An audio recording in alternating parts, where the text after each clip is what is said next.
नमस्कार। गत किछि मास हला ओडिशा प्रदेश कांग्रेस कमिटी सभापति श्रीयुक्त भक्तचरण दास नेतृत्व में राज्यव्यापी विभिन्न प्रसंग में आंदोलन जारी रही।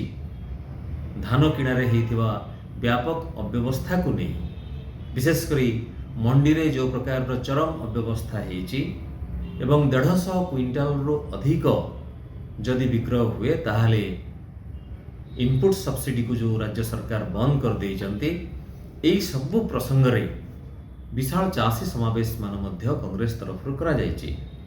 ठीक सेमिति बिजुली को नहीं सरकार ओईआरसी एवं टाटा पावर रो जो मनमानी चली ता विरोध में मध्य कांग्रेस तरफ आंदोलन जारी रही।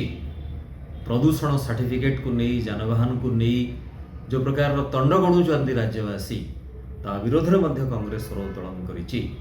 एई सब प्रसंग को नहीं जेहेतु नवनिर्माण कृषक संगठन आसंता 28 तारिख दिन राज्यव्यापी बंद डाकरा देइचंती, ताकू ओडिशा प्रदेश कांग्रेस कमिटी तरफ समर्थन घोषणा करा जाइछि एवं श्रीयुक्त दास एही मर्मरे सबु डीसीसी सभापति को मध्य बंद घोषणा को समर्थन करने पई निर्देश देइचंती।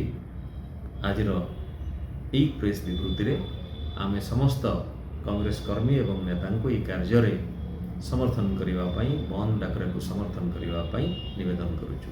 धन्यवाद। दर्शक बंधु, जदि आम खबर भिडियोटी आपनको भल लगी थाए तेबे आम चैनल को सब्सक्राइब, फॉलो एवं लाइक करबा पई बिल्कुल भी भूलंतु नहीं।